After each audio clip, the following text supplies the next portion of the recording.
This is a Film Stories original podcast. We made this. So we're going to change everything. Carl and Sarah are in charge. We're changing the name of the podcast.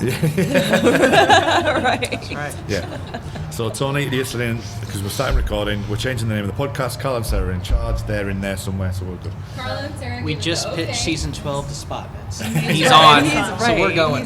Right. Carter's out, Spotnitz in, we're going.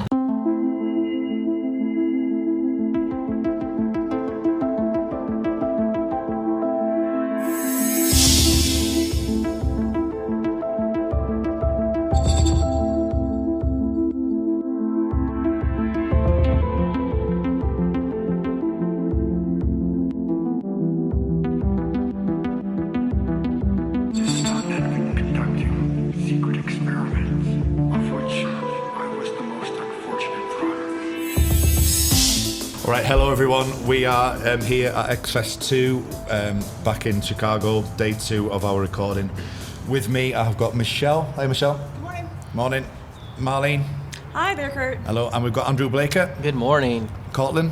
Good morning. And Andrew Blaker's friend Michael. Hello. Hello. I don't know if we can hear you back there, but we'll give it a go. Okay, so we are on day 2, and how's everyone feeling at the moment? How do you think Friday went? Michelle, how do you think it went? It went by way too quickly. So much anticipation for everything and waiting for it to finally get here. And when the evening was over last night, it was like, wait, how is day 1 over already? But so far, it's been just great fun. Okay, so day 1. So during the day, obviously, we recorded the podcast, and we've been out for a meal as well on the afternoon. Andrew, you met us up for the quiz, and how do you think, just before we get into the quiz, how do you think that the registration process was this year? It was good. I mean, I thought, I don't really have any issues with it. I thought they handled it pretty well. Yeah. Was anyone here last year? I don't think. I was here last year. Yeah, how's it compared to last year? Well, last year it was all in one day, so I think we did registration the night before, maybe. It seemed to take longer last year. I thought we went through the line quicker this year. That's always nice. Yeah. It was a much smaller venue last year, Yes, too. it was. And I think it helps to have it spaced out a little bit more. You're not on top of each other as much. Right, okay. So we all had to meet up at 6 o'clock for the quiz, for those of us that were on the quiz. I'll ask the question. So we all got rounded up, and we it was an all-in bracketed round, so it was 5 questions. We had buzzers on the tables, and it was quick fire round, I would basically say. Marlene, this may be a loaded question. How did you think that the quiz went, and what were your thoughts and opinions on it? Well, I have several thoughts on it. So we each went up to like the main kind of stage table, 2 teams at a time, so right side and left side. It was a best of 5 questions. And our team, we had 2 teams from the X-Cast, representing the X-Cast, and our team was the first of the 2 teams to go. It was Kurt, me, Michelle, and Andrew, and then on the other team was Cortlan, Cathy, Carl, and Sarah Blair. I have a conspiracy theory. It's an accidental conspiracy about the buzzers, because it seemed to me that each time there was a round, the team on the right side was more likely to win, and I don't know if there was something about the buzzers. That is my kind of working theory right now. One of the things that Kurt and I and a few other people talked about is that the way they gave the instructions was to wait until the woman that was asking the questions had finished the question before buzzing in. And the consensus among us is sort of that you should be able to hit the buzzer and go as soon as you think you can answer that question, and if you miss it, the other team should be able to hear the whole question and answer it. Okay. Because there were a few that were like, who had his arm like severed and then went on to the the rest of the question and so forth. But I would, after who had his arm, I would have hit the buzzer, because you take a chance, but it's likely try check. Yeah, and one of the questions was, I think it was something along the lines of, Eugene Victor Toombs extracts what from what body part. Right. So, we were being straight in there, which I think. Right. Andrew, so what did you think of the questions themselves overall? Most of them were pretty easy. I felt like they were questions you would ask at a general sci-fi convention as opposed to an X-Fest convention where everybody should know those questions, and if you don't, you should be booted out. I mean, you know, everyone knows who owned Queequeg, you know? I mean, it's nothing surprising there. So most of them were pretty easy. There were a few, like, I think they asked about, what was it, Samantha Mulder's case file number. Yeah. There were some of those that were kind of like a little out there, but most of them were pretty simple. Yeah. What did you think? Go on. I was just going to say, I thought there were a few that were kind of like mid-level that were good, and had they all been about that level, that would have been perfect. Like the one from Revelations, Simon Gates being the character. Things that were specific to episodes, I thought were good. But overall, I agree with Well, it was quite funny because I was in the bar yesterday. So it's becoming a thing, isn't it? Wait, what? Surprisingly enough, I was in the bar and I was talking to the team No Fox Given, and they were doing some background reading and trying to get the idea of, you know, what some research and things. And we were joking around with the questions, you know, and some of the questions they were asking was really kind of dead simple from this trivia book. But then when we were actually in the quiz, one of the questions came up and they instantly turned around to me, and it was based on Conduit, so we had this running joke of Ruby, Ruby, Ruby. That's and great. They shouted over to us, which I thought was fantastic. So we didn't. My team didn't get through the first round. Carl's team did. They got through to the second round. And who were the eventual winners? I think it was. I can't remember. The Funky Poachers. Funky Poachers, right? yeah, the Funky Poachers, yeah. So. I think it was the Funky Poachers. Yeah. So we also had the cosplay. We had Sarah, as you can see in the background, our roving reporters are in the background over there. It looks like they're working really hard. Right. Sarah was hello. So Sarah was Mrs. Beaumont from Nothing Lasts Forever. We had I had decided to become the butt genie at some point, so that was good. Hello, people. How are we doing? How you doing? Hi guys. Hi, Sarah. Carl, have we managed to get any recordings yet? Yeah, we're on the prowl. We've just spoken to JJ Lendl, nice chat. Going to try and get Jim Thornton on with Sarah and whoever else we bump into, I think. Yeah. Okay. So we're doing good. We're Good. on the prowl, ready to go. We had a nice number-related thing, Sarah, didn't we? Yeah. We wrapped up our chat with JJ at exactly 10:13. Oh, right, okay. So yeah, That's a good omen. Yeah. definitely. Well, I don't know if you've seen, but Tony's just sent a message saying, bring Frank. So after the breakfast, so, you know, we need to get Paige on that. Good luck with that. Yeah, exactly. Right. We're going to... Head off and we'll see you See y'all soon. later. See you soon. Bye. So we had Jess O'Lantern as well. What did you think of Jess O'Lantern's performance, Michelle? It was loud. Okay, that review. It was different. I think as a performer, she's really good. I think they had a lot of sound for a very small room. Right, So okay. the volume was overpowering. Okay. But her performance itself, I think, was good. It was just a lot in a very small space. What did you think of the X-Files song that she did? I liked that one. Yeah. I thought it was pretty clever. The first verse was just her vocalizing the theme song, but you know, then you had a bunch of the second or third verse or whatever was entirely made up of Monster of the Week episodes that actually tied together in her narrative. So, yeah, it was good. I didn't stick around for the whole performance, but I think she's a really good performer, like Michelle said. Yeah. We then went into the screening. Now, the screening was obviously Humbug. Did we all go and see that? Did you see that? Yeah. So, Cortlan, what did you think of seeing Humbug with an audience like that? Because there was quite a lot of people in the room, and there was some elements that were quite interesting to see, wasn't there? Yeah, it was great. I really enjoyed the screenings last year. Last year I saw Home with Karen Conewall. That was great. So I was excited for screenings this year. I thought it was great I like having the big audience. I like everyone was laughing and cheering, and I like that. I think it's fun because usually when I watch the X-Files, I'm just by myself. Just watching by myself. You're not at alone. home. Yeah. So it's nice to have like a crowd of like-minded people to watch with. Yeah. Was there anything that you watched that you had a reaction from that you wouldn't have seen when you watch it on your own? Was there anything you kind of caught on to? There was for me. That's why I'm asking. Okay, So. well, why don't you start? I'll we'll start. talk about yours. Well, it was the scene in the motel when they were checking in and Michael Anderson's character was talking to Mulder, and then Gillian Anderson gave a look. And it's something that I've never really paid that much attention to, and there's a big laugh at that point, and something that I would never have cottoned onto that. So there was elements like that where, there was laughter where I wasn't expecting laughter. Yeah, and things me like too. that. There were several comedic elements that not that I didn't think they were funny before, but I guess I didn't really know if it was as advertent of humor, and when they started laughing, I'm like, oh, I missed that before. Yeah. So it added something to it. Yeah, absolutely. I agree with that, because I noticed that scene that you mentioned, Kurt, in the hotel scene, and I liked it, but I didn't laugh out loud before, so it was interesting seeing like sort of like the big reaction of everyone together watching that. Yeah. And those moments that like we may or may not have paid attention to, like watching on our own, kind of having like the group response.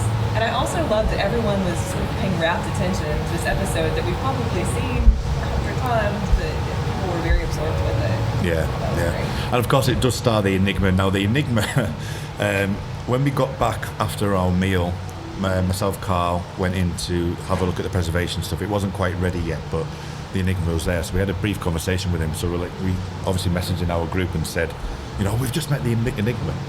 Having said that, he was then there for the next 17 hours, pretty much.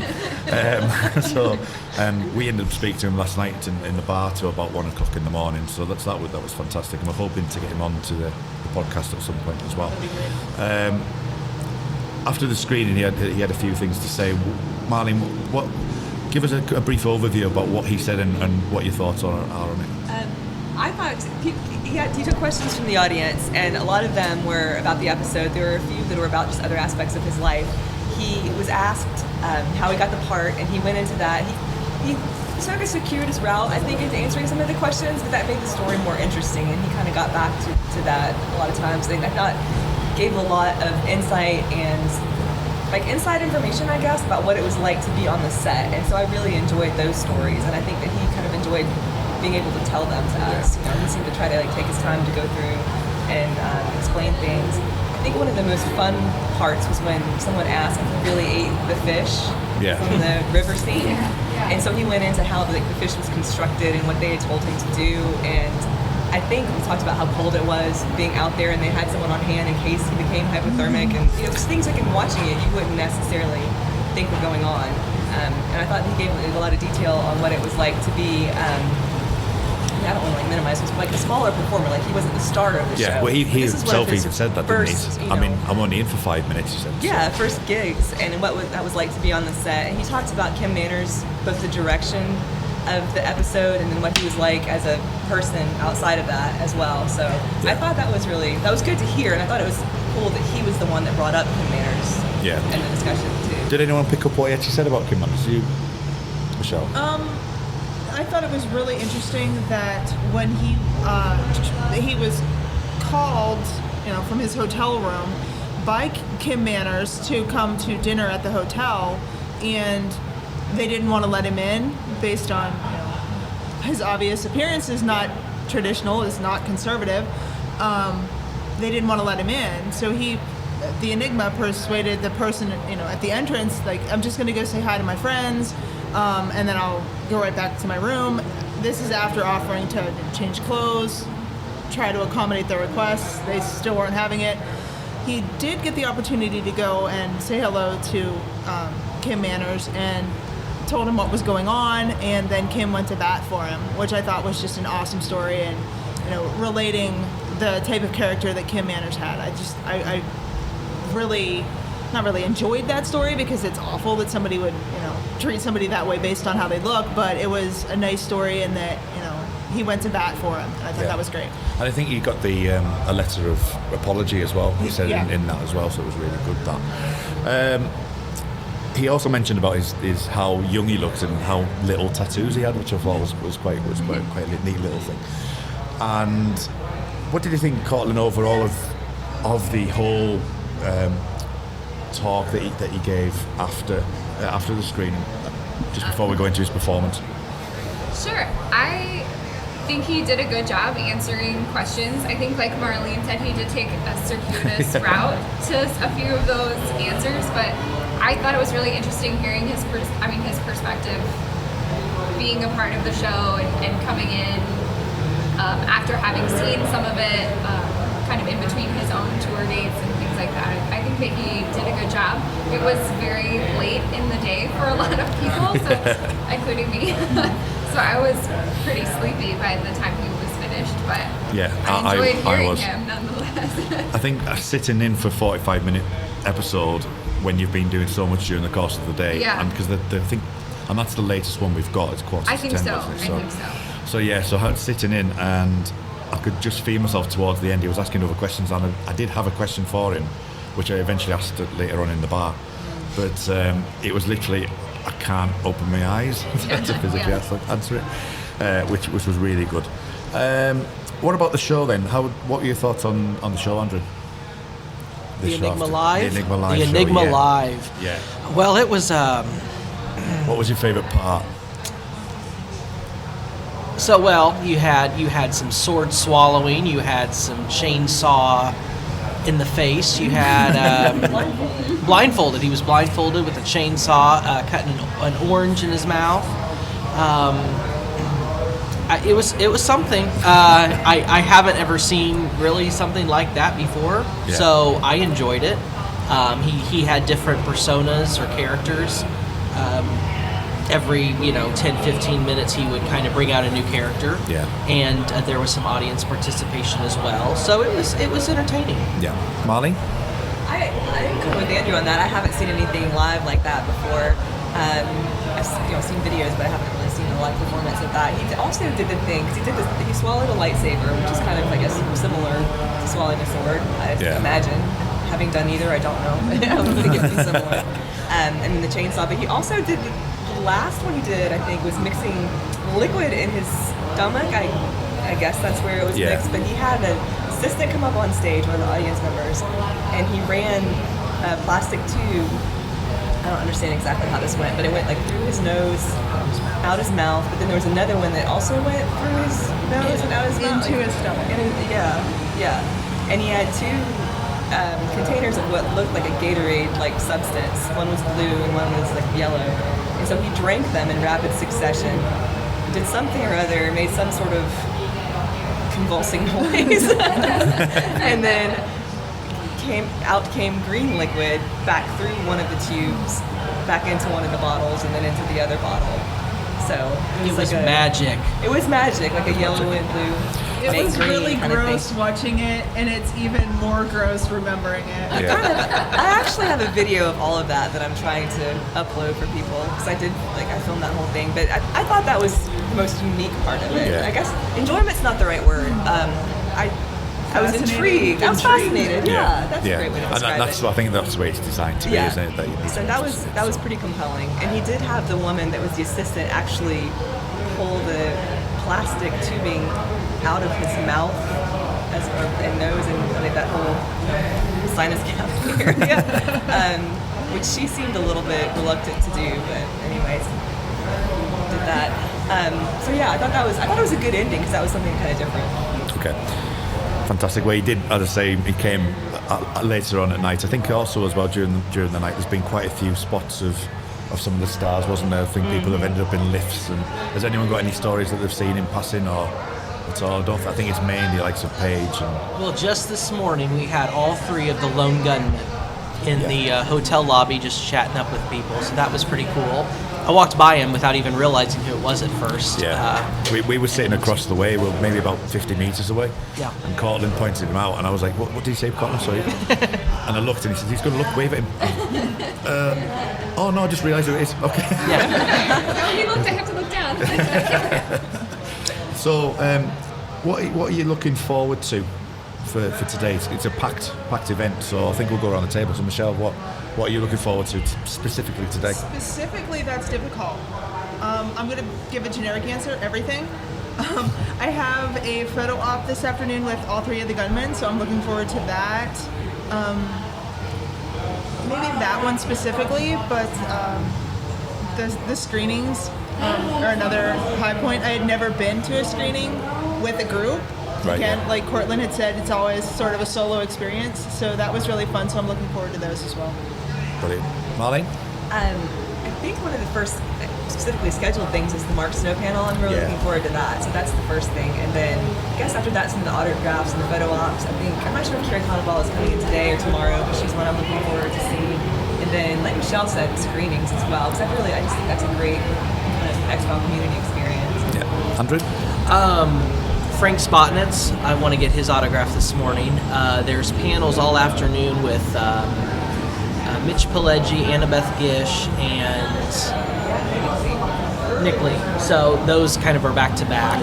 There's also, is today the art and comics panel, I think? Yeah, that's at 1:30, yeah. JJ Lindell and Joe Harris, so I enjoy their work. So that'll be, it's pretty much just a packed day, one thing after the other. Yeah.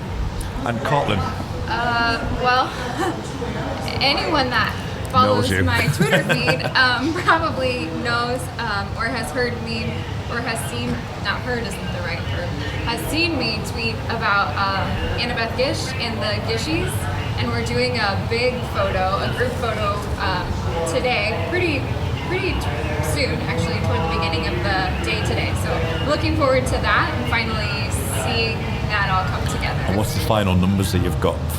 20, I think 24. Our number is 24. It's the magic number of people we can fit in the photos. So Fantastic. That's what we're going with. And Cathy, you've just joined us. She's literally just left the breakfast. So how was it? Let us know how it was really good. Amazing. Frank Spotnitz was fantastic. He talked so long that we were rushing through our photos and autographs, but he had so many great stories. It was fantastic. It was, a thrill. Anything in particular? I mean, I know you've literally just left him over this. Just left, yeah. Well, I asked him, my question was about Detour. I asked if he had any personal horror stories about a team building seminar. And everyone, he got a good laugh, but he said that was Chris Carter's idea to make that part of the show. But yeah, it was great. Fantastic. What are you looking for? Obviously, you've started the morning well, so what are you looking forward to for the rest of the day? Gishi photograph and Lone Gunman photograph. That's my big draw today. And then the screenings and all of it. Fantastic. Oh, fantastic. Well, I'm sure you're going to have a great time. I mean, seeing Frank, I can't imagine what that's like. Tony did ask if we could bring Frank along, but obviously you haven't been able to do that. I tried, yeah. He seems busy. I don't know. Okay, just after we finish recording, Paige is now with us. So, Paige, you've just come out of the Frank Spotnitz breakfast. How was it? And I noticed you've got a copious amount of notes there. So, just fire away. Let us know how it went. It was so awesome. He's wonderful to talk with. He understands the nature of fandom and why we're all so invested in this after all these years. And he is too. He's like that too. So, he had us all introduce ourselves, and then we went around the table and asked questions. And I brought my sister with me, so I took her questions. So I got 2 questions. What were the questions? And my first one was, he's done so many talks and conventions and whatnot. Is there a question that no one asks him? And he's like, that's a really good question, but I don't really have anything, because when he used to do it back in the day, the questions were all about what's coming up on the series. Right. And now that it's over, everybody asks the same kind of questions about what it was like filming and specifics about specific episodes. And so I asked, my other question is always about, this is my standard question about Kim Manners, because I love hearing Kim Manners stories. And he said, I always get choked up when I talk about Kim Manners. And he did. He's like tears in his eyes. And I was almost sad that I asked him that question. But this is a beloved director. This is somebody everybody loved because he had so much enthusiasm for what he was doing. And what he also said was that Kim Manners was able to find he was the emotional camera. He was able to find the power in the scene.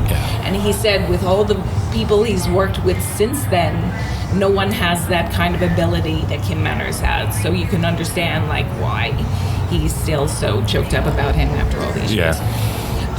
He said that I Want to Believe was never supposed to be the end of the story. He was disappointed he didn't get to work on the reboot because he was working on Man in the High Castle. Yeah, that's good to hear.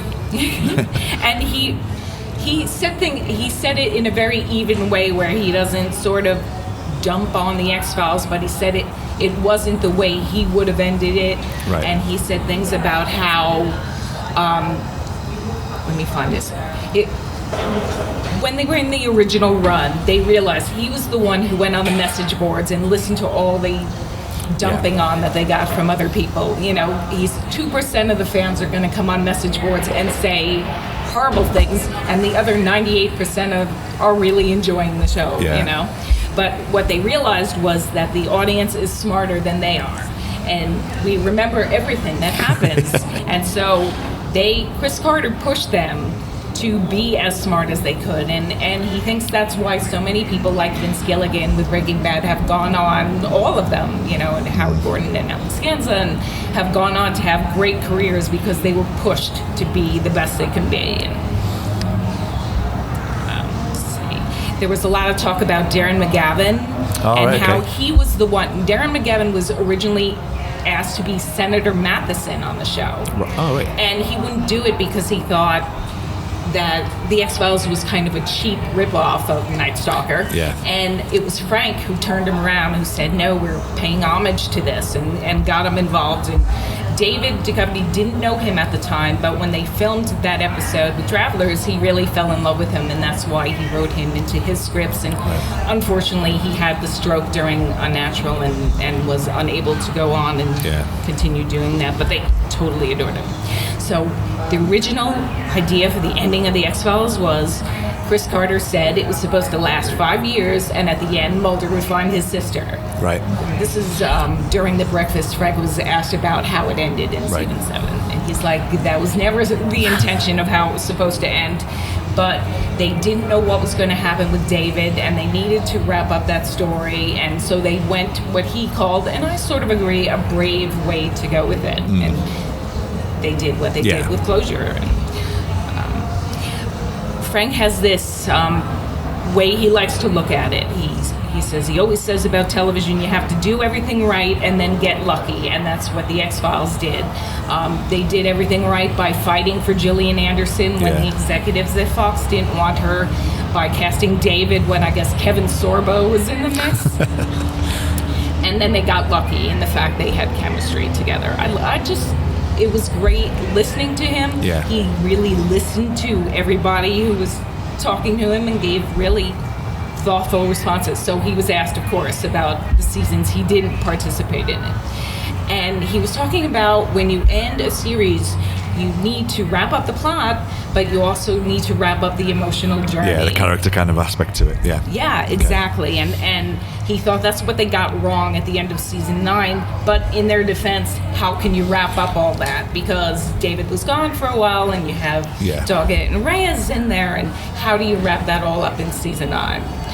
Anyway, he said ultimately with the season finale, what Chris did was none of the things he originally said he was planning to do. He thinks he went way overboard in trying to surprise the audience. He didn't say overboard. That's just a paraphrased word I just used. I don't want people to start quoting words in your Chris mouth. Carter went overboard. No, he just went way the other way in terms of trying to surprise the audience and trying to keep the show new and vital. But at the same time, they filmed, he said, I was struck by how they filmed it the same way, and it was visually what you think of as The X-Files, with a lot of ability they didn't have during original run for doing special effects. So he just said it was a way different ending that he ever would have expected, that Chris ever said they were going to do. So it really came, that year, that day, Chris sat down at his typewriter computer. That's what he came up with, totally unexpected by Frank Spotnitz. Oh, right, okay. So how was the breakfast? I mean, I know Cathy was in the group with you, but how were the reaction with the way the breakfast was run and everything like that? So was it feel natural? Was there elements of people being nervous, or how did it all I think go? all of us were a little nervous and not wanting to eat in front of him. But basically, we did the introductions and we all went up and we got some food, and people were sort of picking at their food and then we went around the table for questions. So when the questions were on the other side, that's when you were kind of eaten, so you're not eating while you're being looked at.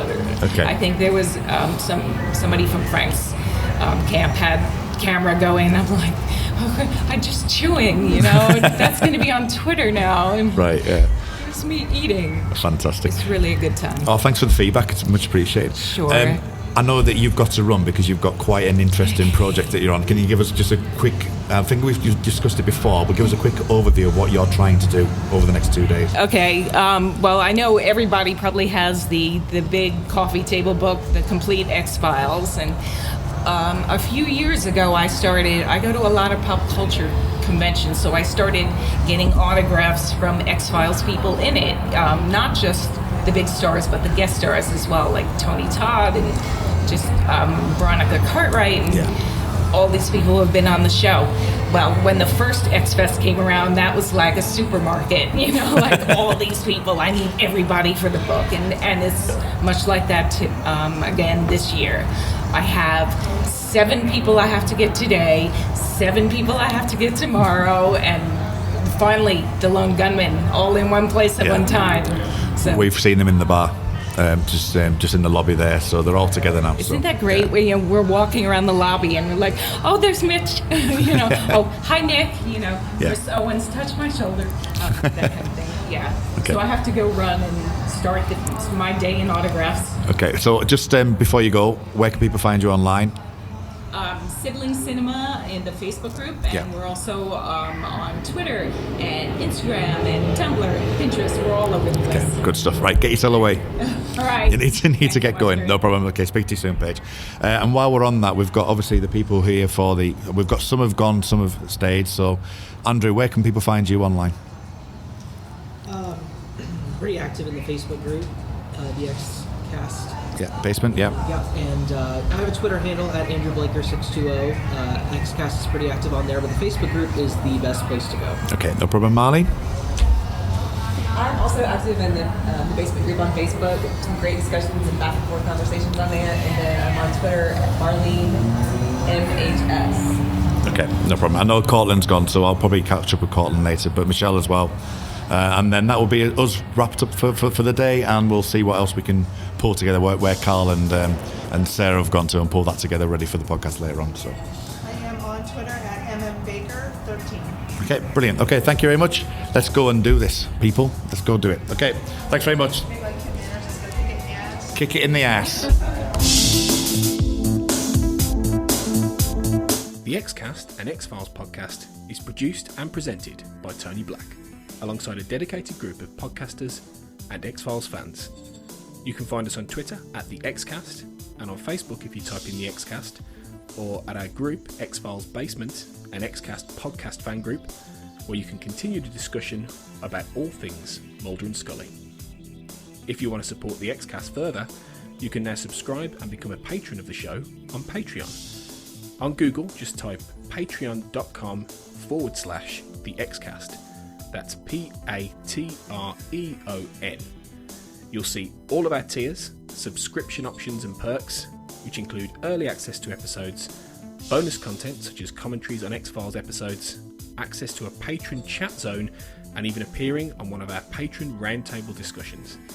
We would appreciate any support you can give the show, so just go to patreon.com/The Xcast to find out more. Our title music is provided courtesy of Will A, who you can find on Twitter at IamWillAYE.